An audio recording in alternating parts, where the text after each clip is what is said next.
우리 옆 사람들과 함께 이렇게 인사합니다. 주님의 이름으로 사랑하고 축복합니다. 주님의 이름으로 사랑하고 축복합니다. 저도 여러분들을 주님의 이름으로 사랑하고 축복합니다. 동영상으로 예배드리는 성산가족 여러분, 여러분들 어느 곳에 예배드리든지 간에 주님의 이름으로 사랑하고 축복합니다.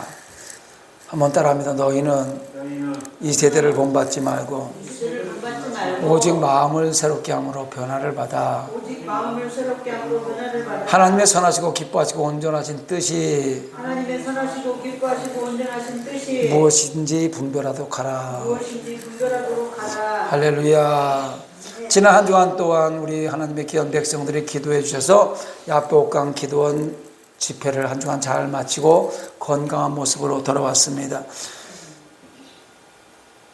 세상에 많은 사람들이 아우성 치면서 힘들다고 어렵다고 소리들이 메아리쳐 올 때에 하나님의 백성들이 하나님과 하나님의 나라와 세상을 잘 구별해서 하나님의 나라의 향기를 세상에 조금씩 비춰나가고 향기를 풍겨나가면 세상은 다시 한번 변화의 물결을 타고 교회로 하나님의 나라로 돌아올 줄 믿습니다.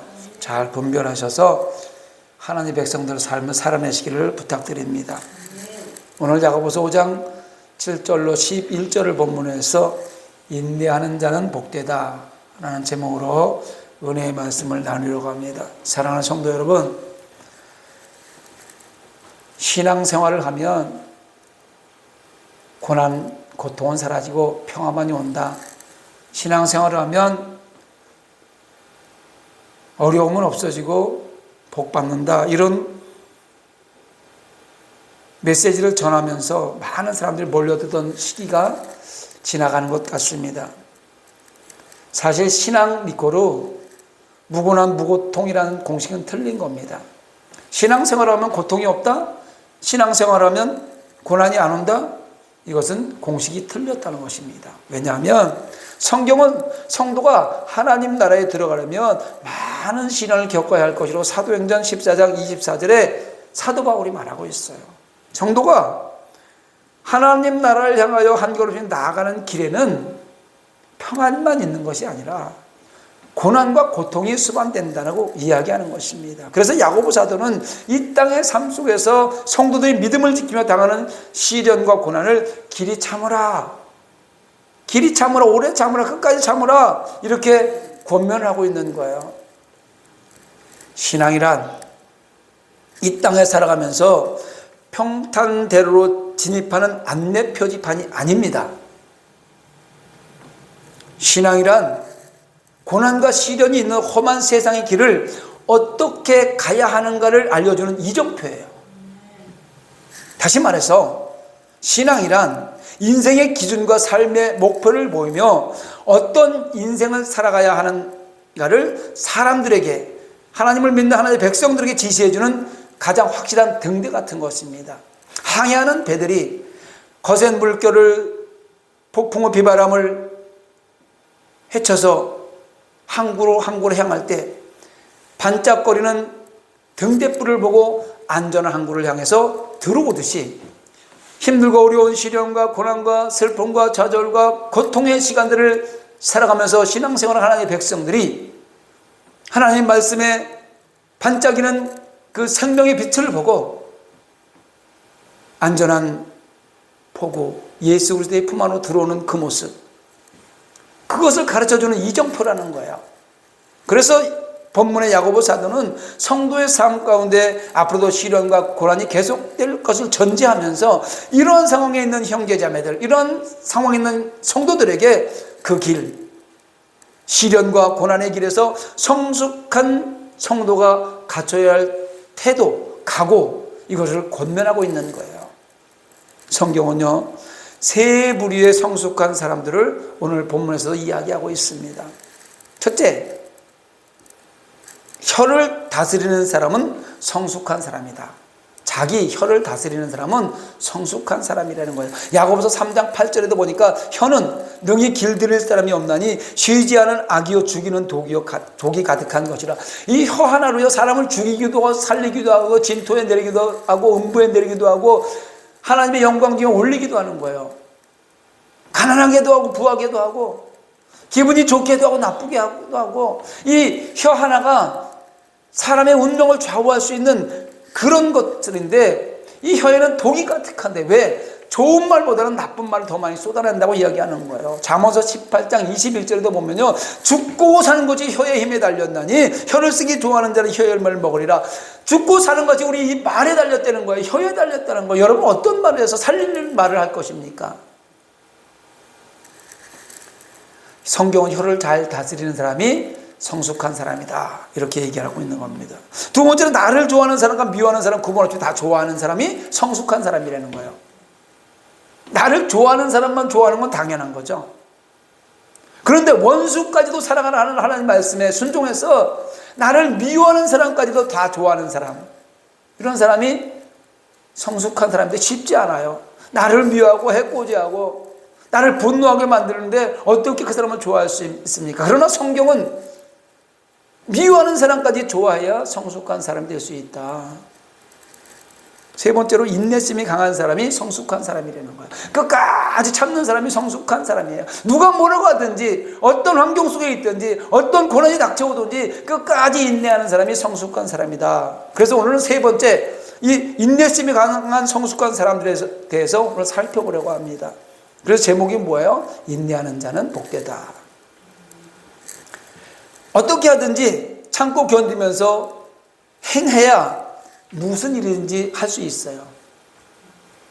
인내는 성공의 어머니라고 그러잖아요. 성공한 사람들 보면 많은 시련 가운데 인내했던 것을 볼 수가 있어요. 믿는 사람들은 특히 무슨 일이든지 견디면서 신앙인답게 끝까지 예수님을 위해서 살아야 되는 겁니다. 신앙을 지키면서 주님이 부르시는 그날까지 나의 모든 것을 다 바쳐서 국가와 주님을 위해 최선을 다한 삶을 살아가야 되는 겁니다. 세상 돌아가는 형편이 마음에 안 든다고, 정치가 마음에 안 들고, 경제가 너무 어렵다고 인내하지 못해서 스스로 목숨을 끊는 그런 일은 신앙인이라면 잘못된 신앙을 가지고 있는 거죠. 스스로 목숨을 끊는 자살행위고 살인행위이기 때문에 아무리 세상이 힘들고 어렵고 내 마음에 안 들고 고통스럽다 하더라도 스스로 목숨을 끊는 일은 있어서는 안 된다는 겁니다. 신앙에는 반드시 인내가 필요합니다. 신앙생활하는데 인내는 반드시 필요해요. 어떻게, 언제까지 참아야 하는지 오늘 본문 말씀을 기준으로 해가지고 몇 가지를 알아보도록 하겠습니다. 첫째, 언제까지 참아야 되냐면 주 오실 때까지 참고 인내해야 합니다. 본문 7절입니다. 그러므로 형제들아, 주의 강림이 하시기까지 길이 참으라. 보라, 농부가 땅에서 나는 귀한 열매를 바라고 길이 참아 이른 비와 늦은 비를 기다리나니. 농부를 비유해서 지금 이른 비와 늦은 비를 기다리며 씨를 심어놓고 결실의 때를 기다리는 농부를 비유해서 지금 얘기하고 있는 거예요. 야고보는 농부가 이른 비와 늦은 비를 기다리는 것처럼 우리 하나님의 백성들도 길이 참으라는 거예요. 그리스도인들의 특징은요, 인내야, 참는 거예요.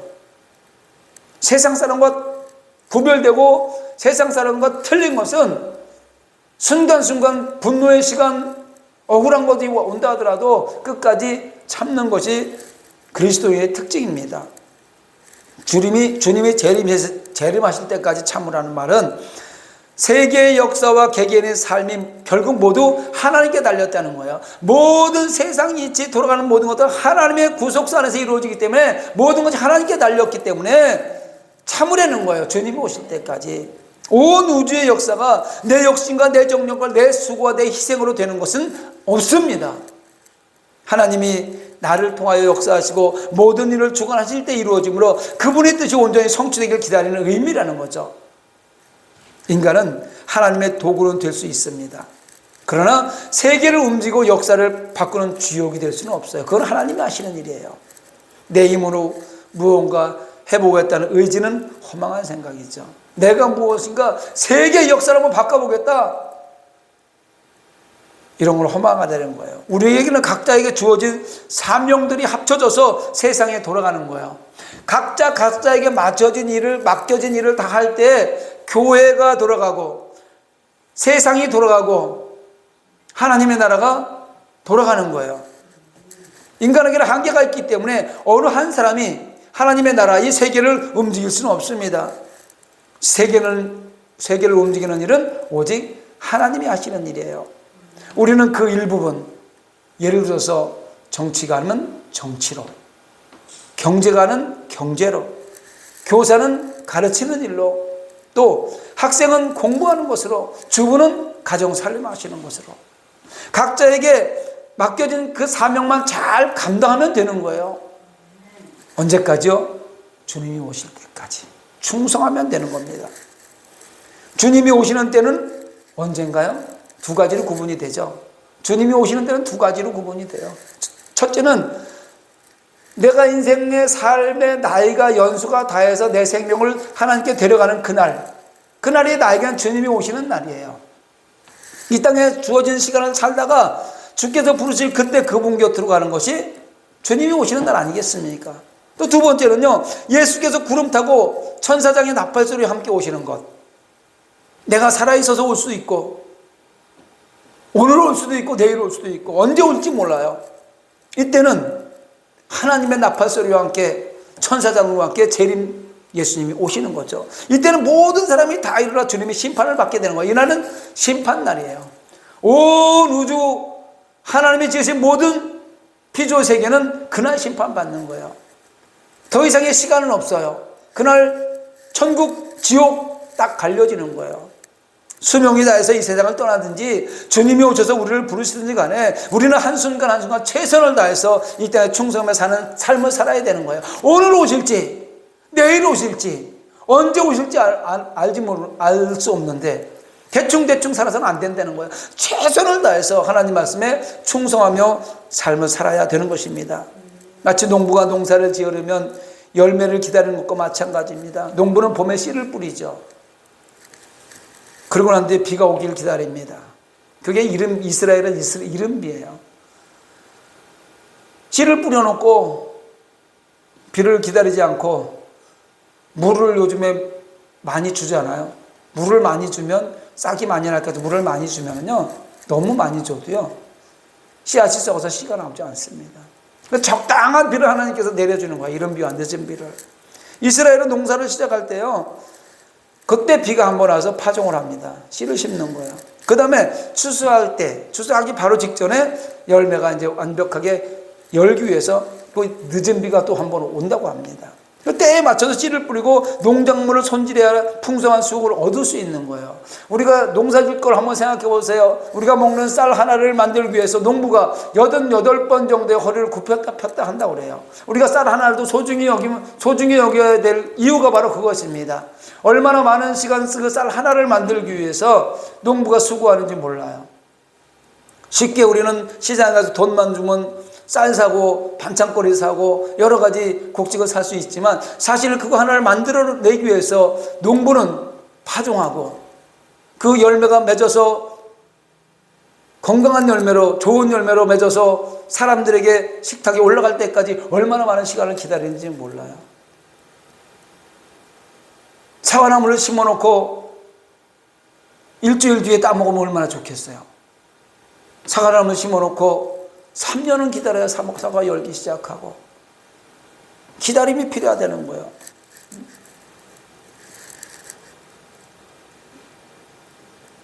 농사 져서 결실을 맺기까지 얼마나 많은 시간이 필요하고 얼마나 신경이 많이 써야 되겠습니까?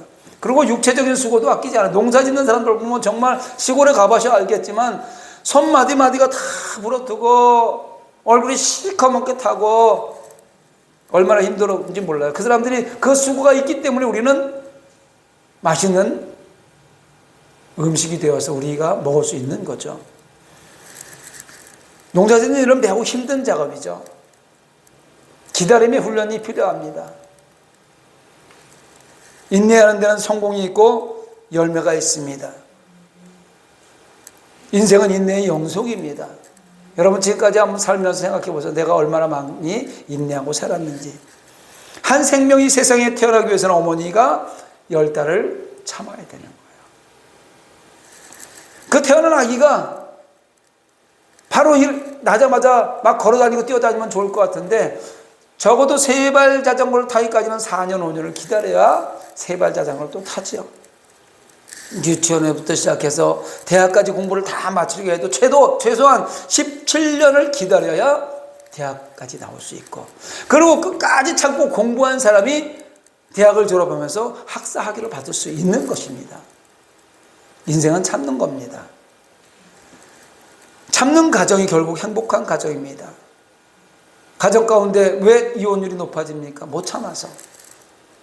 서로 성격이 다르다고 말 한마디 때문에 참지 못하고 결국은 헤어지는 가정이 얼마나 많습니까?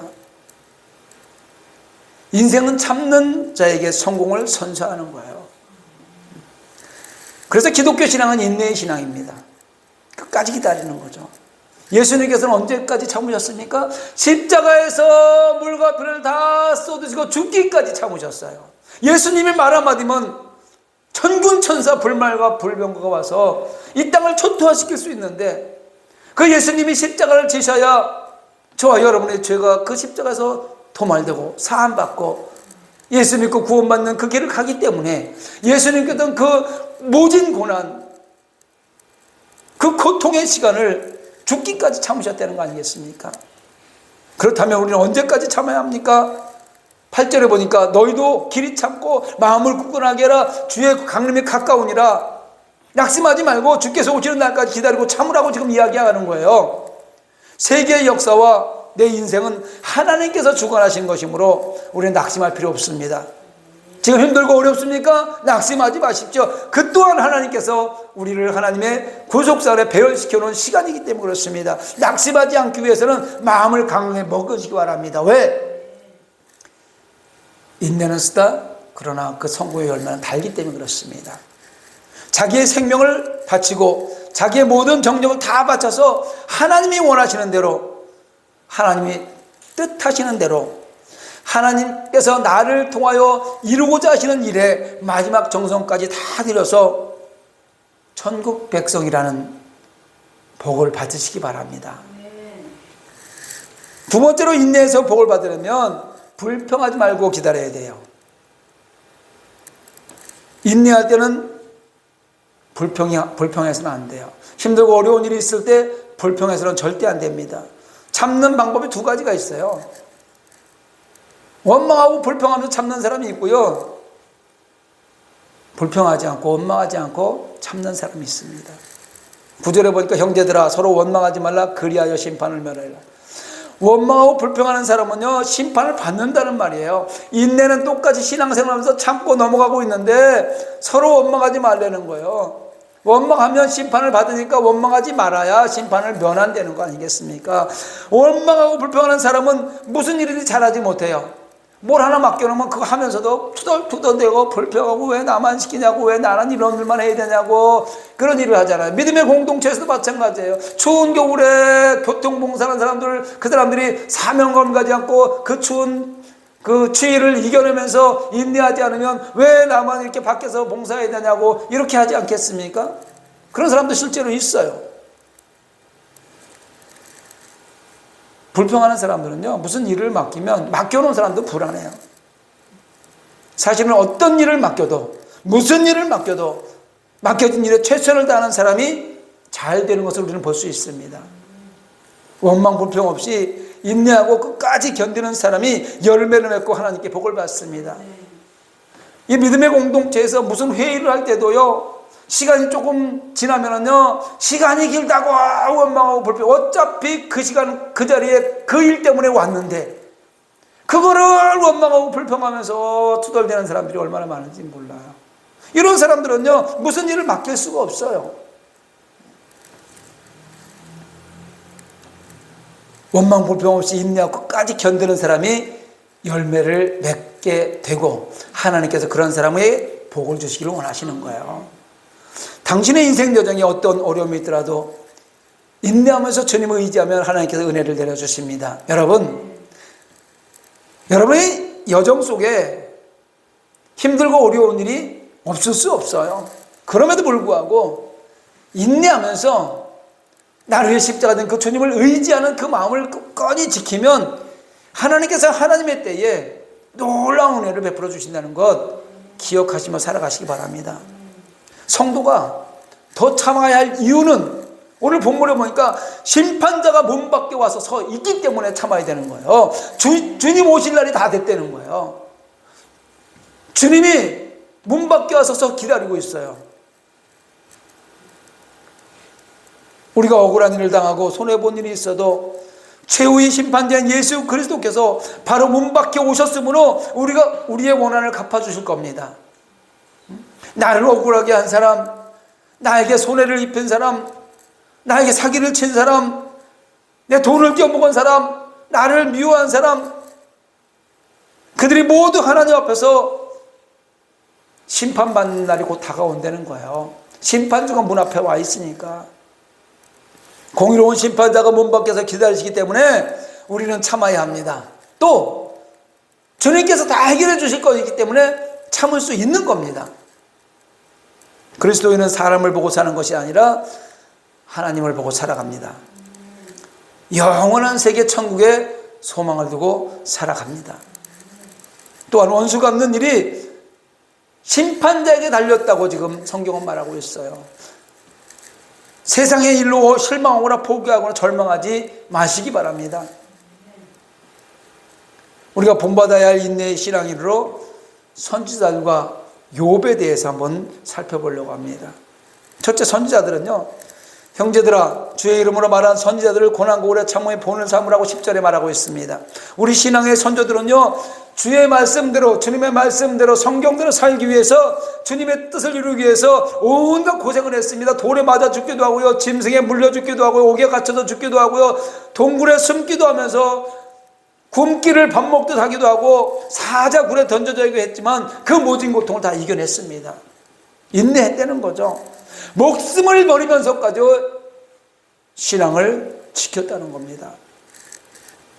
그런데 그들이요, 살기 힘들다고 스스로 삶을 포기하거나 하나님을 원망하지 않았습니다. 누구를 원망하지 않았습니다. 환경을 불평하지 않았습니다. 선지자들은 믿음으로 고난을 참고 견디면서 살았습니다. 믿는 사람의 특징은 참고 견디는 겁니다. 두 번째로 욥에 대해서 한번 인내를 알아보려고 합니다. 욥은요, 성경에 나오는 모든 인물 중에서 인내 그러면 욥이에요. 인내의 대명사가 욥입니다. 11절에 보니까 욥의 얘기가 나오네요.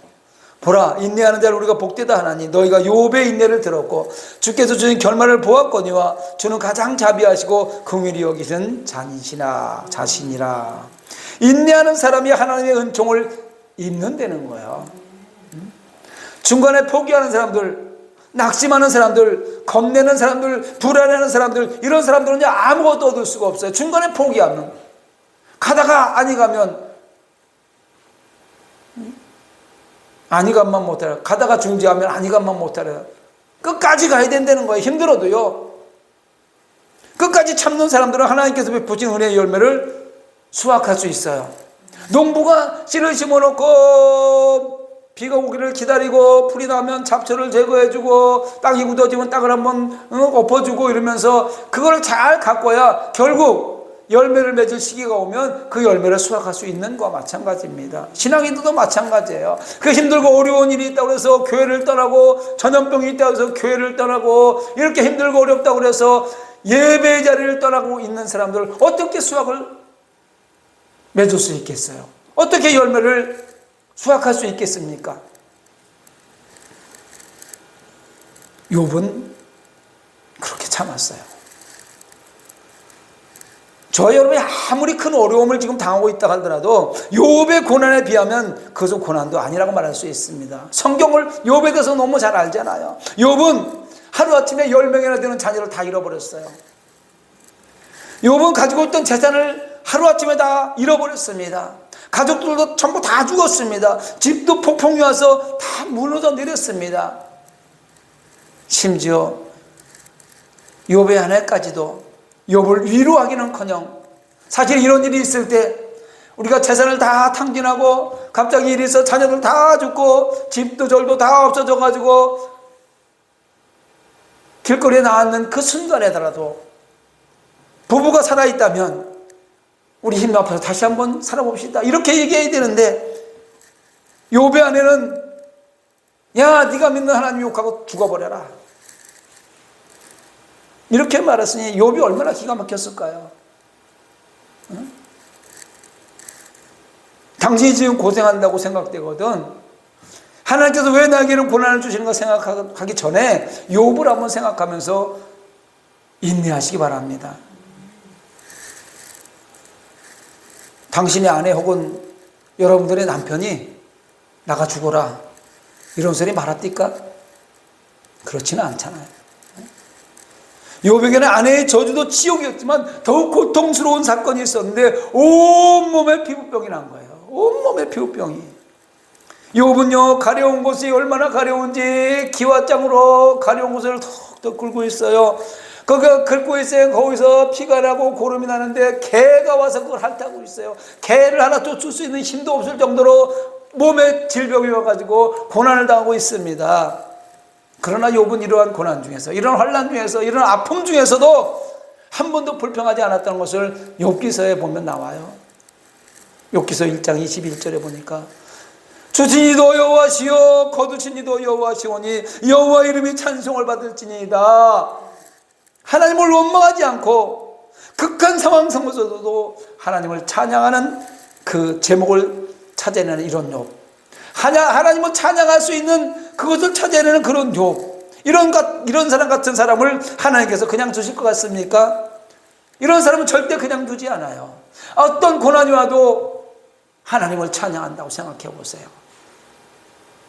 다 잃어버리고 나가서 죽으라고는 아내도 나가버리고 피부병이 온몸에 와가지고 기와장으로 적적 긁고 있는데 그 피냄새와 고름 냄새를 맡고 개들이 와서 핥고 있는 그 욥이 그럼에도 불구하고 그런 상황 속에서 하나님을 찬양하려고 하는 그것을 찾아내는 욥.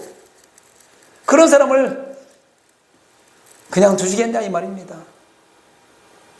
욥의 말년에 갑절의 복을 받아서 그렇지 않습니까? 여러분에게도 시련과 고난이 왔을 때 고통의 시간을 잘 인내하면 욥의 축복이 임할 줄 믿습니다.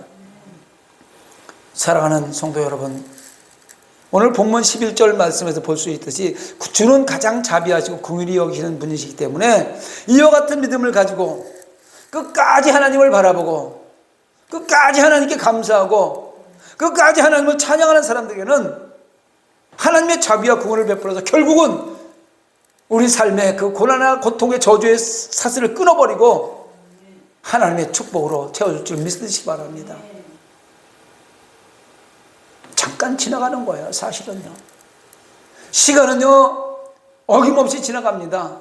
힘들고 어려운 시간도 지나고요, 기뻤고 즐거웠던 일도 지나가는데 기쁘고 즐거운 일은 우리가 쉽게 지나가는 그런 시간 같지만 고난이 왔을 때 왜 이렇게 시간이 안 가는지 몰라요. 그러나 그 시간과 그 시간은 같은 시간이 흘러가고 있어요. 그러니까 하나님께서 인내하는 자에게 저주의 사슬을 끊어주고 축복하듯이 그 시간까지 기다리는 여러분이 되기를 바랍니다. 하나님께서 끝까지 고난을 견디는 사람에게 고난당하기 전보다 몇 배나 더 큰 축복과 열매를 허락하십니다. 이 진리를 깨닫게 되시기 바랍니다. 반드시 이 고난의 터널을 지나고 나면 아름다운 햇볕이, 찬란한 영광의 햇볕이 저와 여러분을 기다리고 있는 것입니다. 그래서 마지막 숨을 거두는 순간까지, 주께서 오실 때까지, 주가 주는 축복의 열매를 받을 때까지 끝까지 인내함으로 인내하는 자에게 주시는 복, 이 땅에서도의 복, 건강의 복, 물질의 복, 자녀의 복, 만사형통의 복을 통성에 누리며 살아가시기를 주님의 이름으로 축원합니다. 말씀을 생각하면서 우리 함께 기도하기를 원합니다.